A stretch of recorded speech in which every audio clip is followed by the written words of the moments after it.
So, yun. Ito nga pala yung ginawa kong project scenario na pinapagawa ni Sir Kennedy.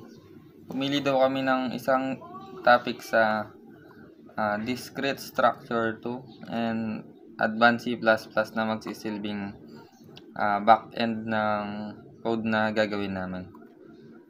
So, ito yung project scenario na ginawa ko. Exam scheduling system using cognitive reasoning and template programming in C++.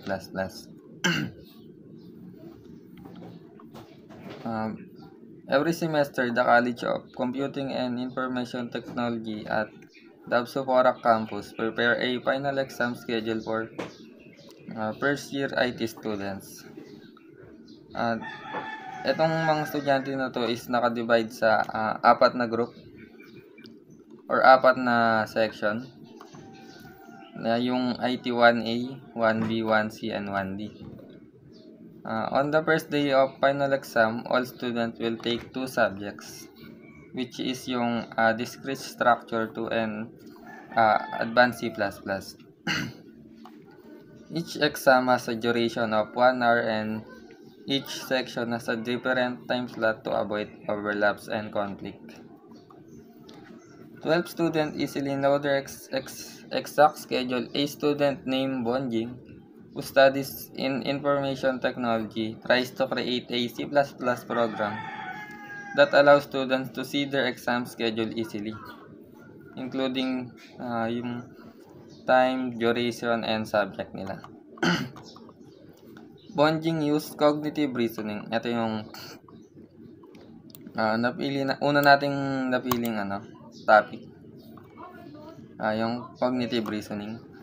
To implement the logic that compares the student's input with the list of valid section. If the section exists, the program show the time and duration of both exam. If not, the program shows no exam schedule found for section. Bali yung cognitive reasoning is parang maglalagay siya ng list ang valid section, which is yung IT 1A, 1B, 1C, and 1D. Kung wala dun sa apat yung nilagay mong section is yung lilitaw sa kanya is yung no exam schedule found for section. Tas next naman is the program also use template programming. Ito naman yung template, specifically a vector of structs. To store and manage the exam schedule, each section schedule is saved in a structured format, including name, time, and duration. The vector allows the dynamic access and simplified data handling, showing how template features in C++ can be used in practical scenarios. Bali yung template programming or yung specifically yung vector, siya yung nagmamanage ng parang siya yung nagmamanage ng exam scheduling. Doon nakalagay yung subject, time, and duration. Tapos ito yung example ng code na and kung paano siya gumana.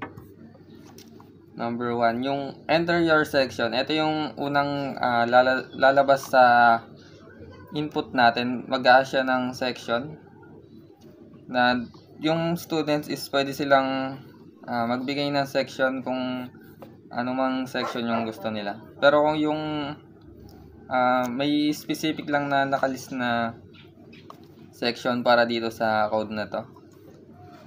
Number 2 naman, and the student enter a section like IT 1A, 1B, 1C, or 1D. If valid, the program show the exam schedule like this. Section IT 1C, subject discrete structure 2, time 1 o'clock PM to 2 o'clock PM. Ayan, yung duration niya is 1 hour per subject. If the student enter an invalid section, kunwari, IT1 next yung nilagay niya. Or anong letter man yun, or mali yung na-type niya. Yung lilitaw nun is no exam schedule found for section IT1X or kung ano man yung tinype nyo na section. Tapos yung ito naman yung last part ng project scenario na ginawa ko. The department is very thankful for the idea of bonding. It makes the other students see their schedule and it helps them perfectly. Students no longer need to ask instructor about their schedule and they can check their time instantly using program. Now the school plans to use this system every semester. This simple but smart project use cognitive reasoning and template programming to help both the students and the department organize and access exam schedule efficiently. Yun. So, yun. Bali, parang yung naging, ito yung sa scenario na to is, yung idea ni bonding is parang, yung idea ni bonding is nakatulong sa kanya, sa kapwa niya mga estudyante, sa first year, na pati nakatulong din do sa Dabsu Porac campus na mas napadali yung trabaho nila na mag-organize ng section. Pati yung mga IT instructor na di na sila masyadong ma-hassle na magbigay pa or mag-announce pa ng schedule ng mga estudyante nila pa kung kaya naman nila makita to ng kung kaya naman nila tong makita ng mas easy. So yun, parang less hassle na sa kanila yun. Tas ito naman yung code na provide ko. Ayan, ito yung header natin, include IOStream. Tas ito nga yung vector. Tas yung string na gagamitin natin, which is yung section, subject, time, and duration. Tas yung STD, para hindi na natin paulit-ulit na tinatype yung STD na yan. Tas yan, int main, nandito yung buong code na kung paano gagana. Yan. Mag-umpisa muna sa struct or yung vector of struct. Tas exam. Yan, string, section, subject, duration, time, and duration. Yan yung lalabas na sa output natin. Ay sa magiging input ng natin. Code natin. Vector exam, and ito na yung template. Ayan, section, subject, time, tas yung duration. Ayan. Para mas madaling, para hindi na paulit-ulit yung tinatype natin. Mas napadali na to sa vector. String, ayan, input section.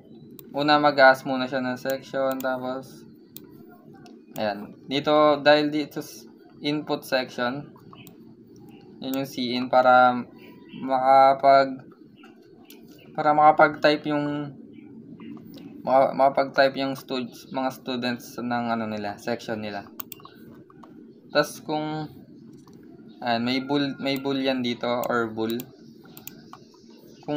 kung yung bool is found equals false, ang lilitaw nun is ito, no exam schedule for this section. And ito naman yung if natin. And is yung kunwari yung tinype niyang section dito sa input section dito. Kung yung tinype niyang section is equal siya sa apat na section dito, ang lilitaw na nun, kunwari IT1A yung tinype niya, ito yung lilitaw nun dito. Ayan. Your exam schedule, section, subject, time, duration ng section na pinili niya. Ayan.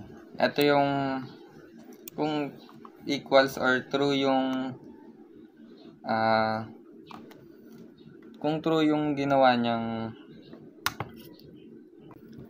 ayan. Ito nga, kung true yung tinype niya na section dito sa 4, ito yung lilitaw nun. Pero kung wala siyang nakita dun sa 4 na yun, ito nga yung lilitaw. No exam schedule for count per section. Tapos kung ano yung in-input yung section. Subukan natin yung code. Yan. Oops, go back.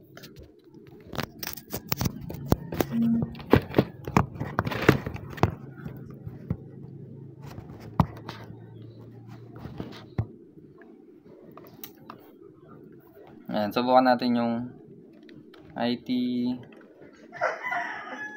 1A. Ayan yung lumitaw. Yung section IT 1A, discrete structure to subject, time 8 o'clock AM, tas duration 1 hour. Subukan natin yung 1C. IT 1.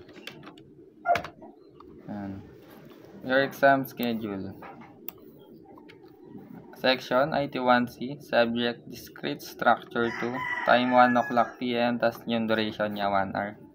Subukan naman natin yung kung mali yung tinype niya na section. Sample IT 1X. Yan. Ayan lumitaw. No exam schedule for found for section IT 1X, or eto. No exam schedule found for section. Tas yung in-input natin na section na IT 1X. Try naman natin yung IT 2B. Yan. No exam schedule found for section IT 2B. So, yun lang. Gumagana naman yung code na ginawa natin and mukha naman successful yung naging code na or yung scenario na ginawa natin. Yun.